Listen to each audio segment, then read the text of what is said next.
안녕하세요. 우리가 보통 그리스도를 안다고 할 때 그게 정확히 무슨 뜻일까요? 혹시 생각해 보신 적 있으세요? 오늘은요, 단순히 머리로 정보를 아는 걸 넘어서 진짜로 안다는 게 뭔지 고전 신학의 깊은 통찰을 통해서 한번 제대로 파헤쳐 보겠습니다. 자, 본격적으로 시작하기 전에 이 질문부터 한번 생각해 보시죠.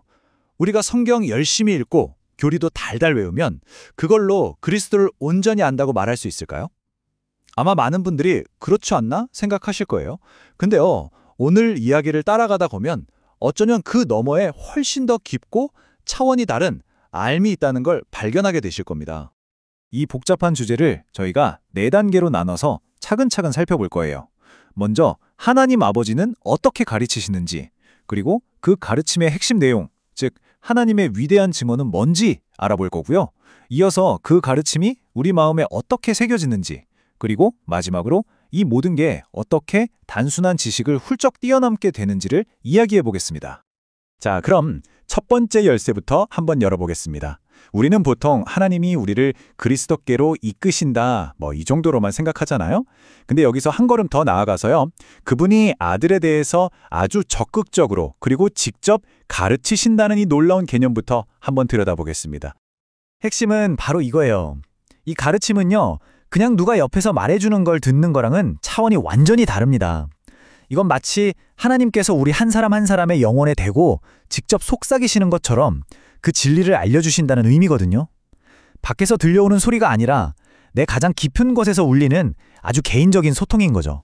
좋아요. 그렇다면 하나님 아버지는 우리한테 도대체 무엇을 가르치실까요? 그분의 가르침의 핵심 내용, 다시 말해 하나님의 그 위대한 증언이 뭔지 지금부터 자세히 한번 들여다보겠습니다.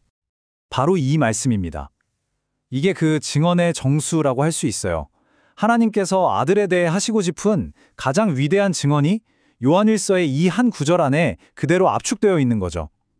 정말 짧은 문장이지만 우리가 알아야 할 모든 핵심이 여기에 다 담겨 있습니다. 이 위대한 증언을 3단계로 딱 나눠보면 이해하기가 훨씬 쉬워요. 첫째, 영생은 우리가 노력해서 얻어내는 게 아니라 하나님이 주시는 선물이라는 것. 둘째, 이 생명은 다른 어디에도 없고 오직 아들 안에만 있다는 것. 그리고 마지막으로 바로 그렇기 때문에 우리는 생명의 결과물만 바랄 게 아니라 생명의 근원이신 아들 그 자체를 소유해야 한다는 겁니다. 이 첫 번째 요점을 좀 더 쉽게 이해해 볼까요? 영생을 마치 대학 장학금처럼 한번 생각해 보세요. 어떤 부자가 특정 대학에 아주 큰 장학금을 기부했다고 상상해 보는 거죠. 그 장학금이 아직 내 통장에 들어온 건 아니지만 그 대학 학생이라면 누구나 이건 우리를 위해 주어진 장학금이야 라고 말할 수 있잖아요. 바로 그거랑 비슷합니다. 하나님께서 영생이라는 이 엄청난 선물을 인류라는 공동체 안에 두셨고 믿음으로 나오는 사람은 누구든지 그 선물을 받을 수 있도록 길을 열어두신 거죠. 근데 여기서 진짜 흥미로운 지점이 바로 이 아들을 소유한다는 개념이에요. 우리의 목표가 단순히 그리스도를 통해서 구원이라는 혜택만 받는 게 아니라는 거죠. 진짜 목표는요, 생명의 근원이신 그리스도라는 인격 그 자체를 얻고 그분과 하나가 되는 겁니다. 다시 말해서 구원이라는 선물에만 만족하는 게 아니라 그 선물을 주시는 분을 소유하는 것, 이게 핵심이라는 거죠. 자, 그럼 이제 아버지가 무엇을 가르치시는지 알았으니까요. 어떻게 가르치시는지로 초점을 옮겨보겠습니다. 이 방식은 우리가 보통 생각하는 학습 방법과는 정말 근본적으로 다릅니다. 이 둘의 차이를 한번 보세요. 한쪽은 책이나 설교를 통해 머리로 이해하는 지식이죠. 물론 이것도 정말 중요합니다. 하지만 아버지의 가르침은 달라요. 이건 마치 영혼에 직접 쏘아지는 한 줄기 빛과 같아서 지적인 동의를 넘어서는 내면적이고 체험적인 깨달음을 줍니다. 머리로 아는 것을 넘어서 마음에 직접 와서 부딪히는 지식이라고 할 수 있죠. 이 특별한 가르침이 우리 안에서 일어날 때 몇 가지 아주 뚜렷한 현상이 나타나요. 먼저 영혼에 직접 빛이 비추는 것처럼 모든 게 갑자기 선명해지고요. 마음에 뜨거운 열정이 막 타오릅니다. 그리고 예수님에 대한 진리가 더 이상 단순한 개념이 아니라 살아있는 실제로 다가오죠. 그럼 그 결과는 어떨까요? 자연스럽게 그리스도를 영화롭게 하고 싶은 마음이 생겨나는 겁니다.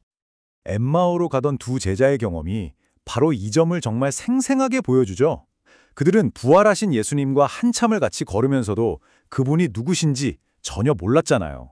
그런데 그분의 가르침이 마음을 열어주는 그 순간 뭐라고 고백하죠? 우리 속에서 마음이 뜨겁지 아니하더냐? 바로 이거예요. 이게 바로 아버지의 가르침이 일으키는 마음의 불타오름, 뜨거운 감격입니다. 자, 이제 마지막 부분입니다. 그렇다면 이 모든 아버지의 가르침이 가져오는 궁극적인 결과는 과연 무엇일까요? 그건 바로 우리를 추상적인 개념에서 벗어나 살아있는 실제를 만나는 경험으로 이끈다는 겁니다. 이 모든 차이를 한 번에 설명할 수 있는 가장 강력한 비유가 바로 이거예요. 바로 사진과 실물의 차이입니다. 우리가 책이나 설교를 통해 얻는 지식이 사랑하는 사람의 사진을 보면서 그리워하는 거라면요. 아버지께서 주시는 지식은 그 사람의 실물, 즉 살아있는 그 사람 자체를 눈앞에서 마주하고 꽉 껴안는 것과 같다는 거죠. 그래서 우리는 이 지식을 실제적 지식이라고 부르는 겁니다. 이건 뭐 꿈속에서 보는 흐릿한 환영이나 머릿속으로만 그려보는 막연한 관념이 아니에요. 하나님께서 직접 우리 영혼에 새겨주시는 참된 그리스도에 대한 아주 실질적이고 견고하고 절대 흔들리지 않은 통찰인 거죠. 그냥 이미지를 넘어서는 실제 경험입니다. 그리고 한 영혼이 아버지의 가르침을 통해서 그리스도를 이렇게 실제로 보게 될 때 그 반응은 딱 하나로 정해져 있습니다. 뭐 토론하거나 분석하는 게 아니에요. 바로 그분 앞에 엎드려서 경배하고 찬양하는 거죠. 그 압도적인 실제 앞에서 터져나오는 경외감, 그게 유일한 반응입니다. 의심 많던 도마의 외침이야말로 이 모든 것의 가장 완벽한 예시가 아닐까요? 그는 머리로 따지고 분석하던 모든 걸 멈추고 부활하신 그리스도의 실제를 눈으로 보고 손으로 만졌습니다. 바로 그 순간 모든 의심은 눈 녹듯 사라지고 경배가 터져나왔죠. 나의 주님이시오, 나의 하나님이시니이다. 이 고백이야말로 실제적 지식이 낳는 단 하나의 필연적인 결과입니다. 자, 오늘 이야기를 마무리하면서 이 질문을 여러분 각자에게 한번 던져보고 싶습니다. 우리가 그리스도에 대해 알고 있는 그 모든 지식들, 혹시 그게 그냥 잘 찍힌 한 장의 사진에 머물러 있지는 않나요? 아니면 여러분의 마음을 뜨겁게 하고 여러분을 무릎 꿇게 만드는 살아있는 실제가 되었습니까?